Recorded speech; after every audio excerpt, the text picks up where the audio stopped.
Nariko Sai, and today we are reacting to Moreparz. We're gonna react to more of his shorts. Let's start! A gorilla can't beat 100 men in a fight. He gets jumped. Maybe, that begs I don't the question, know. which animal does win? And the answer, stepping into the ring at 5 meters long and weighing in at a genuinely frightening 4,500 kilos, I present to you the hippopotamus. Hippos scare me. They actually scare me so much. Yeah, look, a hippo causing a 100-long line at the gates of heaven after a fight is honestly pretty plausible. You see, despite the fantastic PR work Moodang has done for the hippopotamus community, doesn't change the fact that Moto here is a sentient Ford F-150, the temperament of a fucking serial killer who can win this fight for one very specific reason. You can't fucking hurt it. That's so true. You say the hippopotamus is possibly the tankiest land animal on the fucking planet, packing an unbelievably thick 2-inch hide. Now look, we all know 2 inches is a lot, especially in the sheets, but in the streets of the African savannah, this makes them practically invincible. Don't believe me? Here is a hippopotamus walking away from 10 lions trying to convert it into a family meal. Notice how the hippopotamus does not give a single fuck. If Mufasa and his extended family can't hurt it, neither can you. However, don't let the fact that it's walking away fool you here. The hippopotamus is not a peaceful animal. Yeah, they're mean. They are, in fact, violent, psychopathic, 4.5-ton thunder they're wide. that can and will bite you in half. A hippo's jaw produces 2,000 psi of pure crushing force. So if he catches your ass, you are the watermelon. And as if the hydraulic press wasn't bad enough, don't forget they've got 2 20-inch fangs in that mouth that'll put a hole in you big enough to stick your f***ing arm through. But honestly, the bite doesn't even f***ing matter. It weighs 4.5 tons and can run at 30k an hour. That's getting hit by a charging hippo is like getting hit by a f***ing bus. There is no way we are winning a fight against something that could probably take out 10 people just by rolling over. Oh god, they're so scary, but they're cute. In summary, don't f with the hungry hippo. This spider can remove your limbs. But how? Introducing the brown recluse, native to the United States of America, and a prime example of don't judge a book by its cover. Because despite only coming in at a huge 2 centimeters in length and rocking the spider equivalent of default character customization, this little is a level 500 rot build that gives Melania a run for her money. You see, a bite from a recluse starts in the most American way possible, with you accidentally stepping foot onto his private property, causing him to exercise his Second Amendment rights. But considering a spider can't really hold a gun, he's gonna settle on biting your ass. Now, that initial bite's pretty painless. You smack him away, all's well. It actually hurts. There is just one small problem. Similar to wolf spider bites. Congratulations, you are now the proud owner of necrotic venom coursing through your veins, which at first does nothing. It makes your You walk back to your house, the bite starts to sting a little more. You feel sick. The wound swells, and the blood vessels around the bite burst, turning it a deep red. Over the next few days, that colour shifts from red to purple to black, as the venom literally destroys and kills the surrounding tissue in a process called necrosis. This causes the skin to literally rot and fall off of your body. And if you don't catch it in time, that rot's gonna spread. If you're lucky, it'll only make you violently ill and leave permanent scarring. If you're unlucky, it just keeps spreading, and the venom starts to destroy your blood cells and shut your organs down. Now, there's kind of only one solution to that, but you weren't using that arm anyway, right? Yeah, you know don't need it. You're playing one-handed anyway. I already know. You guys are gamers. Wombats defend themselves by throwing it Using back. their butts! But to understand how the fuck they actually do it, I you're love going to need to learn a Wombat. little bit about them first. You see, Australia is home to 3 species of these Feel like I bad need boys, all of captions them on. equally adorable, and very importantly, Nah, it's all fine. being burrowers, meaning they dig out a nice little hole for themselves Look and the at- family to look live at in, his because yacht. like the rest of us, they can't afford a fucking house in this economy, man. They go to around 1.3 metres in length, but despite being small, they are built like Wombat. fucking tanks, weighing in at a chunky ass Yeah. 35 Look at kilos, those but needle despite their claws. weight, I shit you not, they have a top speed of 40k an hour. What? Why? Why? God, why? Now, the fact that they can nearly get booked in a school zone, coupled with them being a tank-class marsupial, forms the start of their defense marsupials. strategy. So you see, a fun fact about wombat anatomy is they spect all their defense points into their ass. Rather than having fat and muscle, a wombat's cheeks are made out of 4 thick plates of fused cartilage, making it extremely solid. And this Kevlar BBL allows for the fucking funniest defense mechanism I love have it. ever seen They on an stick it animal. out. Basically, if a predator tracks down Mr. Wombat to his burrow, it'll stick its head in and start trying to dig him out. In response, the wombat will line his ass up with the tunnel door, chuck the gear shifter into reverse, and fucking floor it backwards up the tunnel into his aggressor, slamming his ass into its head. The impact then squashes the predator between his steel cheeks and the roof of the burrow, straight up crushing its skull like a Mortal Kombat fatality. I cannot make this shit up. He sticks out his yawn for the Rizzler. Australia just found a Australia! new record-breaking Another insect. one? But before I show him to Another you, one? how the f do we keep finding new bugs? You see, Australia is home to an estimated 200,000 species of insects, So which is helldiverse. pretty damn impressive, especially when you consider the only place you're going to find more bugs than that is by counting the fucking roach population in Asmongold's walls. Now, the scary part of this is that out of that 200k, we've only actually identified 62,000, meaning that we have no idea what nearly 3/4 of the bugs in the country actually fucking do. You like jazz? And so it should come as no surprise that while exploring Australia's dense rainforests, 2 scientists rainforests? discovered a new record holder for the largest insect stick in bug? the land down under, and it's a fucking stick bug. Yeah!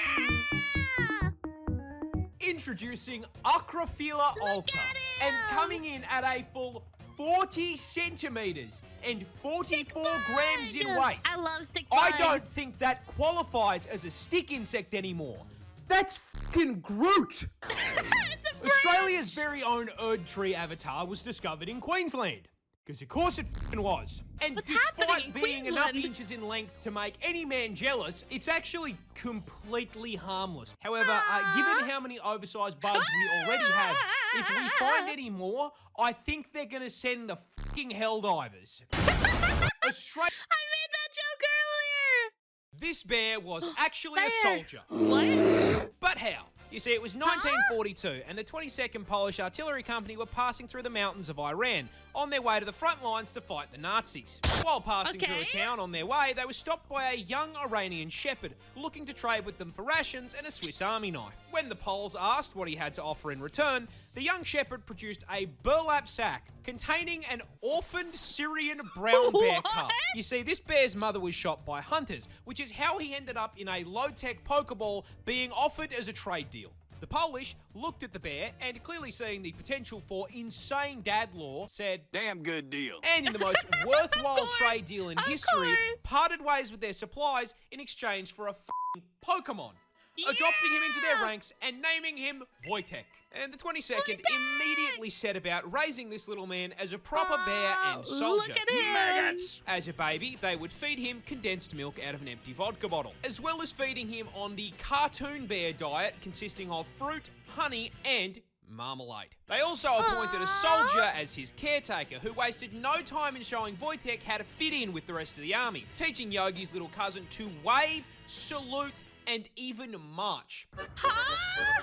While not undergoing rigorous military training, Voytek would hang out with the soldiers. He drank coffee with them in the morning, train with them in the day, What do and you when mean they all got train? faced in the evening, he would wrestle with them. Do you know how much a brown bear has to love you to wrestle you? On top of double rations, they would also feed Voytek treats in the form of beer and cigarettes. They let the bear have smoko. Eventually, Army High Command heard about this and were having absolutely none of it. You see, pet Wait, so High Command didn't even know about this? Oh, no. were not allowed in the army, which meant Voytek had to go. Or did he? Because the 22nd Artillery Company officially enlisted him. I'm doing my part. I'm doing my part. I'm doing my part. Voytek was given a serial number and granted the rank of private. So when confronted about the very conspicuous bear in their ranks, they simply went, "That's not a bear, that's Private Voytek." Yeah, it's Private Voytek. Voytek took his new role very seriously, as during the Battle of Monte Cassino in 1944, Voytek began using his bulk to transport artillery shells and ammo to soldiers engaged in combat. They had a fucking resupply bear. For his bravery, he was promoted to the rank of corporal, and the 22nd changed their insignia to a bear carrying an artillery shell. This absolute unit smoked, drank, and dropped artillery on the Nazis. I like this bear. This is the best bear ever. Oh my god, I love that. Crocodiles are just I love crocodiles. They don't taste very good though. I've eaten gator once. It tastes good, but like it's too tough. dinosaurs that forgot to go extinct. I am dead serious, and I cannot think of a croc species to better make my point than the saltwater crocodile, a species native to the land down under, and shocking absolutely no one. Yes, it can and will eat you. You see, keeping on theme with the whole forgetting to go extinct thing, the Salties stat spread just feels like something that should have been patched out with the rest of Jurassic Park, starting with their ridiculous size. You see, salties are the largest reptile on the planet, coming in at a total of 6 meters long with a maximum weight of 1,100 kilos, which makes this murder lizard genuinely longer than my car. And the part is that despite being longer than my ute, they are for some reason absolute masters of stealth. You see, crocs are ambush predators, which is a scientific way of saying they are dirty campers. Meet the crocodile. You see, they've got 2 raised eyes that sit on the top of their heads, which means they can submerge their Ford Falcon-sized frame basically entirely under the water without sacrificing the ability to spot whatever they are looking to turn into a Happy Meal. And from your perspective as the Happy Meal, they are really difficult to see, which makes it very easy to walk just a little too close and, get bitten in half by that hydraulic press they call a mouth. That's why I love Nestle Crunch. That's right, just like any good camper, these scaly arseholes are packing a one-shot in the form of one of the highest bite forces of any animal on the planet, having been recorded at putting out a maximum of 3,700 psi of force through their jaws. To put that into context, your skull will crack at 1,100 psi, so a croc would pop your head like a watermelon. And if you don't immediately get folded by the first bite, those jaws will latch onto you as the croc begins a death roll, spitting its ton of body weight like a washing machine until whatever part of you it has decided to eat snaps off and is added to its protein goals. But the best thing about the crocodile is their build is so f***ing good. They have genuinely been around with very little evolutionary change for 65 million years. Yeah, they just which means I grew up watching Steve Irwin wrestle dinosaurs for fun. Rest in peace, you absolute f***ing legend. Rest in peace. I love crocodilians. A lot of people are scared of I love snakes. I want a pet snake. But have you ever wondered what snakes are scared of? The answer is this fucking bird. Oh my god! It's Introducing the secretary bird. Yeah, it's a secretary bird. It's from a Gretzko. I recognize it from a Gretzko. The answer is this fucking bird. It's a Gretzko. Introducing the secretary bird, native to the continent of Africa, and a prime example Is it that actually called being the a secretary hater bird? pays off. Coming in at 1.3 metres tall and 4.27 kilos in weight, this lanky turkey has been purpose-built, nay, expertly fucking engineered by the gods themselves with the sole purpose of violating the ever-loving out of any garden hose that so much as looks at it the wrong way. Oh, poor garden hose.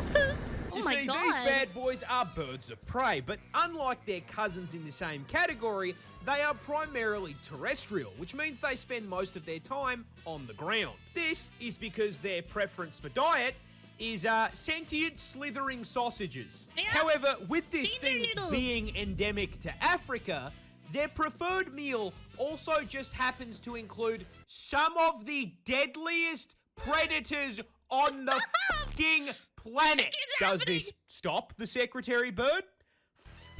No, mate. Despite having no natural venom resistance, these absolute fucking gigachads will eat cobras, boomslangs, and black mambas without breaking a sweat. But how do they hunt these things without getting bitten? Simple. They just kick the fuck out of them. What? Huh? What do you mean? What do you see, mean? those long-ass legs aren't just for show, as a secretary bird is capable of accurately curb-stomping a snake's head into the ground with a force equal to 5 times their fucking body weight. Snake, no! So when a secretary bird fancies a bite to eat, they start out by stomping the ground around dense vegetation. This causes snakes in the area to poke their heads out of their houses to see what the is going on. The snake then looks up in horror as the secretary bird locks onto him, sprints over at Mach 9, and then... Poor snake! A lot of people are scared. Koalas are really dumb. In fact, Australia... Aren't koalas like dangerous or something? This fuzzy icon is probably the dumbest thing on at the his planet. weird-looking And that nose, stupidity bro. starts with their diet, because of all the things they could have chosen to eat, they chose to eat nothing but straight up poison. You see, koalas feed exclusively on eucalyptus leaves, which, shocking no one, are highly toxic. Because they are full to the brim lovely. with eucalypt oil, which is so fucking poisonous that as little as 3.75 mil is enough to land you in the afterlife, with the Reaper asking you why the fuck you felt the need to eat a leaf. Why? Oh, it's also highly flammable and burns like napalm. Because Australia. Now, despite nature Australia. putting up this giant do not eat sign, that did not stop the koala, because he can't fucking read. This suboptimal course. bulking diet not only gives the koala all in the way of nutrition, but also requires their body to rest to filter out the toxins so they don't fucking cark Oh, that's why they sleep so much. Meaning they need to spend upwards of 18 hours a day sleeping in order to just Aw, me digest too, their me fucking too. food. These dumbasses spend most of their life in a food coma. That is, however, if they even get to the food do to begin too. with, because they are so mind-numbingly brain dead that they will not Empty. recognise a eucalyptus leaf as food unless it is on the branch. I could give this dumbass a lifetime supply of food, and if it wasn't on a stick, he would starve to death. Oh. It should come as no surprise to you at this point that the koala has such an esky temperature IQ that they literally have a smooth brain. The thoughts slide right off of this dumb c***. I love him. He's so cute. I love him. Koalas are... Australia has just found zombified bugs. Oh, yeah, the zombie. That's right, we are closer to the Walking Dead Down Under than you Yeah, think. I've You seen see, these. just recently, a scientist It's by like a the name of fungus, right? Dr. Francois Brassard made a trek out to the remote savannah of the Northern Territory with the goal of finding and cataloguing brand new species of insect unknown to science. I mean, me personally, I think we've found more than enough bugs, especially considering that half of them can send me directly into the fucking soil. But what do I know, right? Anyway, on his Yeah, trip I to the think middle we have of enough. nowhere, he stumbled across a colony of spiny savanna ants, which is a pretty normal thing to find out there. However, getting closer, he noticed something a little off. You see, the main ant colony was fine, completely normal. However, the several disfigured and deformed ant corpses clamped onto shoots of grass surrounding the colony like a Bug's Life version of Vlad the Inhaler. Yeah, those were significantly less normal. Prasad, mildly unsettled by the ant gore on his timeline, took samples for inspection and upon getting a closer look, realised something both really cool and really spooky.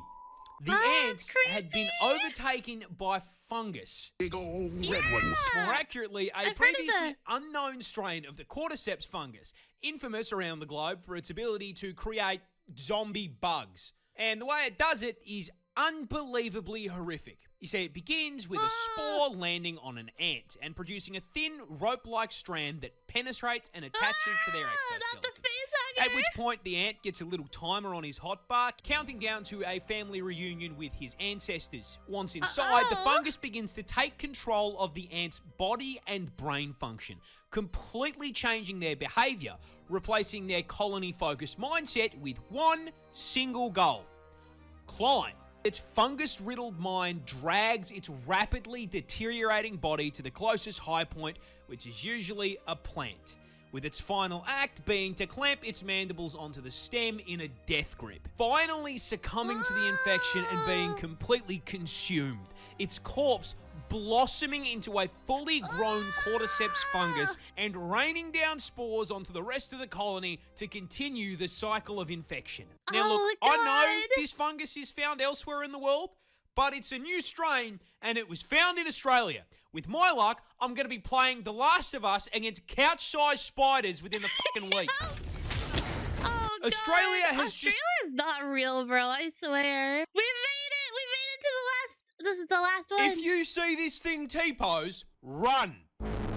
Introducing the anteater, a goofy little creature native to Brazil, and to understand why the absolute stance on this bad boy is a threat to your health, you're going to have to understand a little about his lifestyle first. Now listen, I know this may come as a shock to you, but the anteater eats ants. And weighing in at 40 kilos and 1.8 meters in length, it needs to consume upwards of 40,000 ants per day. Now, in order to help him hit his bulking goals, the anteater has a mystery mouse tool stored inside that XL sniffer. Do it for you. A 60-centimetre long tongue. Can you keep that thing in designed to snake its way down an ant colony's tunnel network, smash into their living room, and abduct the entire cast of Bug's Life and convert them into a high-calorie meal. However, what that tongue do only goes so far, as an ant colony can extend up to 4 meters underground, and termites live in high-rises, which means our boy here is going to have to do a little excavation to get to the goods. But last I checked, an anteater can't go down to Bunnings and buy a shovel. So how does he dig? Oh, that's simple, with the combat knives he has for claws. Yeah, anteaters are permanently cosplaying Freddy Krueger with a set of 4-inch claws, which, proving the effectiveness of a few inches, can crack through f***ing concrete. Now, these work great for digging, but they are also more than capable of flatlining you. When threatened, the anteater will rear up into a defensive T-pose. This is your sign, if you are smart, to turn around and f*** all the way off. If, however, you were, say, some dumbass trophy hunter who really felt the need to try and stab an animal for no reason other than ego, the anteater will swipe at you with those claws, which are at the perfect height to nail your inner thigh, slip through your flesh like butter, and sever your femoral artery, causing you to bleed out in 2 minutes while the anteater watches you go meet your ancestors. Can you imagine having to explain to your ancestors who felled woolly mammoths you got your packed up by the most unserious creature on the planet hitting a T-pose?